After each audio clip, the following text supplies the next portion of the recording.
Bem-vindo a mais um Arquibancada Guarani. Boa tarde, boa noite. Bem-vindo a esse pré-jogo de Pinguela e Guarani, hoje o de número 306, tá? Primeiro agradecer a todo mundo pela participação e pelos incentivos, pelos comentários de sempre. E hoje a gente vai falar do jogo, de um dos jogos mais importantes pra gente todo ano, né? Esse ano a gente não teve no Paulista, mas temos esse ano, agora no Brasileiro, o primeiro dos dois derbys. E esse lá no estádio perto da linha do trem, né? Que é o primeiro jogo do ano. E ele é cercado de expectativas, como sempre, muita controvérsia, muita gente falando quem é favorito, quem não é. O Guarani está na frente, então é favorito. E eu não acho nada disso. Quer dizer, o derby nunca tem um grande favorito. Eu só acho que o Guarani entra num jogo que é cercado de expectativa, mas que vamos ter uma condição que há muito tempo o Guarani não tinha, né? Que é a pressão na vitória está toda do lado de lá. Por quê? Porque os caras estão na zona de rebaixamento, né? Com um trabalho super contestado, não vem apresentando um grande futebol.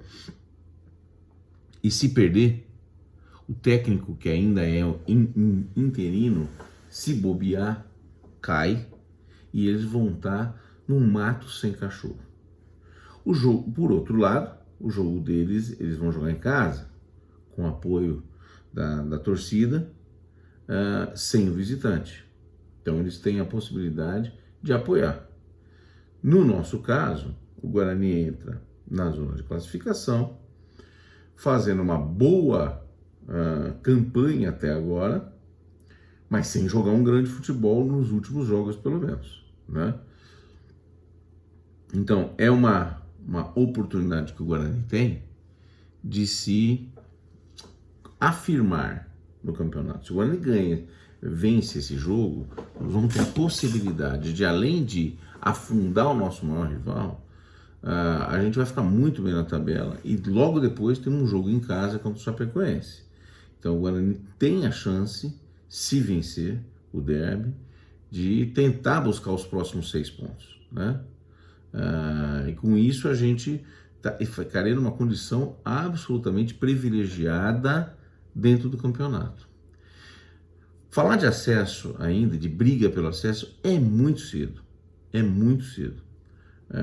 Mas se a gente conseguisse essa vitória amanhã, a gente começaria a acenar nesse sentido. Ao contrário, se perder, o Guarani não é uma terra arrasada, uma sangria desatada, nada disso.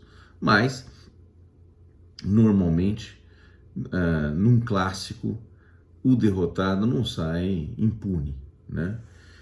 Bom, essa é a situação, esse é o cenário. Então o Guarani não é o favorito, na minha opinião, mas tem uma condição de muito menos pressão, né, para entrar no jogo. Isso não pode ser revertido para conforto total, o desleixo total. O Guarani tem que entrar focado.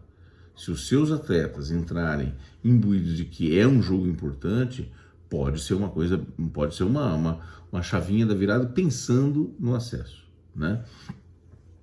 Hoje o Guarani tem, no Campeonato Brasileiro da Série B, 6 jogos, 12 pontos, 4 vitórias, 6 gols de saldo, 10 gols pró, um aproveitamento de 66,7%. Excelente aproveitamento. Então, com esse aproveitamento, é um aproveitamento de quem vai brigar pelo acesso. Se para o Guarani, nas minhas contas, precisaria fazer 61 pontos, certo? Então ainda faltam 49 pontos em 32 jogos. Um aproveitamento de 51%, que é quase ganhar um jogo, perder outro, ganhar um jogo, perder outro. Basicamente isso, né? Eu não falo mais de rebaixamento, não acredito que o Guarani vai conseguir, né? Mesmo que tenha um desastre daqui para frente, brigar pelo rebaixamento. isso não quer dizer que é impossível. Por quê? Vocês se lembram, em 17, quando o Guarani tinha acabado de subir, o início do campeonato foi muito bom e depois ele cai, né? E disputando até a última rodada para não cair.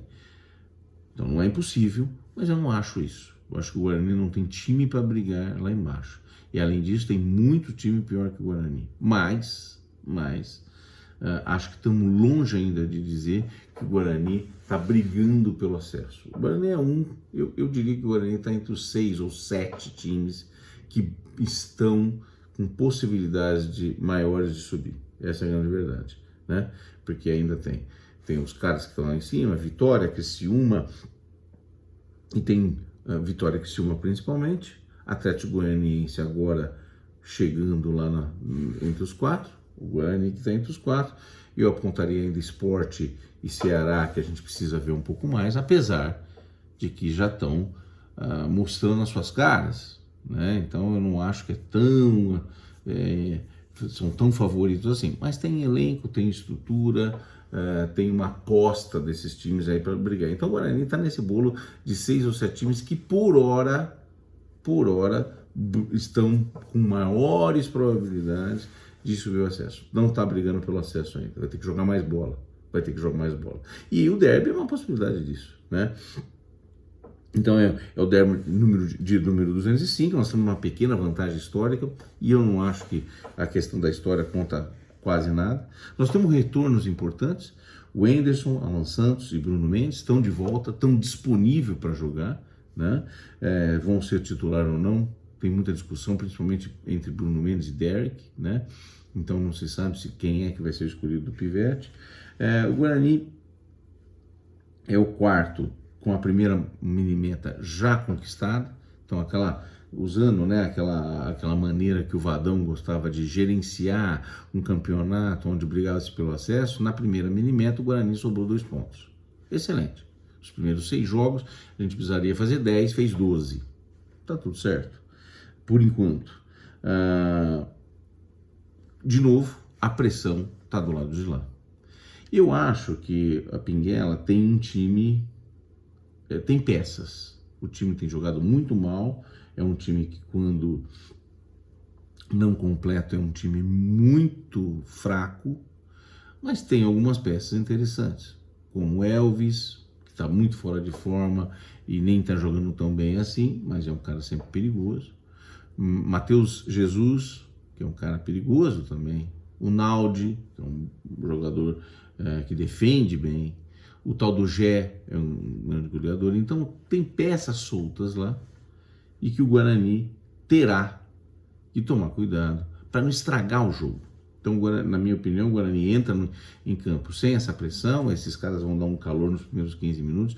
Se o Guarani se portar bem, e eu não estou dizendo aguentar a pressão, se portar bem quer dizer administrar bem esta pressão, esses momentos iniciais de pressão, jogando bola, impondo um futebol que o Guarani demonstrou nos 2 primeiros jogos, por exemplo, é possível ter sair de lá com um bom resultado, né? O Guarani, com essas peças que estão disponíveis a mais aí, pode formar um time razoável. Eu ainda acho que tem algumas questões, como o Diego Porfírio, que eu não sei se vai voltar ou não, se vai estar disponível ou não, mas o Guarani não tem muito o que mexer. Eu estava vendo a escalação de que alguns torcedores estão dando, né? Nós não temos muita coisa para inventar. Então a escalação que eu colocaria é muito parecida com o que todo mundo já está colocando. Então esse é um lado bom. O Guarani já está ficando, a gente já conhece o elenco do Guarani, a gente já conhece as possibilidades que o Pivete tem. Então eu acho que no gol, apesar do Pegorari ter feito boas partidas, o Tony retornou, não comprometeu. Então eu acho que é absurdo mudar o Tony na véspera do derby, né? Então tirar o Tony, então o goleiro, na minha opinião, tem que ser o Tony. Diogo Matheus na lateral direito. Na lateral esquerda, eu preferiria o Diego Porfírio, que é mais jogador do que o Mike, mas hoje eu não tiraria o Mike. Não é hora de mexer nessa posição. Então Diogo Matheus e Mike. Na zaga, para mim tem que ser Alan Santos e Lucão, né? O Alan Santos voltando, estando bem, eu acho que não tem que improvisar nada, deixar o Alan Santos pela direita, o Lucão pela esquerda na dele. Quer dizer, não é um canhoto, né? O Lucão não é canhoto. Na verdade, para jogar na dele, jogaria no centro. Mas eles jogam invertido assim. Mas é uma dupla de zaga entrosada já, né? Então, se o Alan Santos está bem, 100% de condição, deveria jogar ele. Como volantes, Matheus Barbosa e o Wenderson, não tem muito o que inventar. Eu ainda acho que nós não achamos a dupla de volantes, principalmente o primeiro volante, né? Queria ver um pouco mais o Bernardo, que foi o único cara que me impressionou positivamente na posição de primeiro volante. O Matheus Barbosa e o Wenderson são 2 segundos volantes. Eu não entraria com 3 volantes, portanto, alguém poderia falar assim, poderia entrar com o Bernardo, o Wenderson e o Matheus Barbosa. Acho que é muito volante, né? Mesmo a gente achando que nos primeiros minutos a gente teria que suportar uma pressão, mas eu acho que é demais, a gente abre mão de poder jogar bola. Então, na minha opinião, de novo, o Wenderson, o Matheus Barbosa e Regis na meia. Complementando o quarto homem de meio de campo sendo o Bruninho, Bruno José. E aí a grande dúvida, né? Se a gente coloca o Derek ou se tiver o Bruno Mendes. Eu acho que o Bruno Mendes é um cara que tem mais recursos técnicos. O Derek tem mais recursos físicos, mais altura e tem estado melhor, tem feito mais gols. Então, até não sabendo ou sem saber exatamente a condição do Bruno Mendes, eu entraria com o Derek. Então, recapitulando, Tony, Diogo Matheus, Mike, Lucão, Alan Santos, Matheus Barbosa, Wenderson, Regis, Bruninho, Bruno José e Derek. Acho que esse é o time que a gente deveria entrar, com pequenas variações, não acredito em muitas flutuações, acho que o Pivete vai com alguma coisa muito parecida com isso. E é isso. E tentar voltar a jogar um bom futebol. Se sairmos de lá com 0,5, uma vitória de 0,5, a gente vai ter feito um enorme resultado. Um resultado não só porque ganhamos fora de casa, do nosso maior rival, colocando o maior rival numa situação absolutamente difícil, e o Guarani segue firme nessa briga, nesse sonho de subir para a Série A. Caso contrário, não é desespero total, nós temos um jogo em seguida no Brinco de Ouro para recuperarmos, mas sempre um balde de água fria perder um derby. E já faz desde 2009 que a gente não consegue essa vitória tão importante. Então, gente, agora é torcer. Domingo às 18 horas, horário meio ruim, mas domingo às 18 horas, tentar essa vitória vai ser fundamental para o nosso sonho, que ainda não apagou, né? Quer dizer, nós estamos no início ainda desse sonho tão sonhado, tão desejado de subir para a Série A, né? Vamos esquecer um pouquinho o futebol que não veio nos últimos jogos, vamos esquecer um pouquinho as discordâncias que a gente tem contra uma peça ou outra.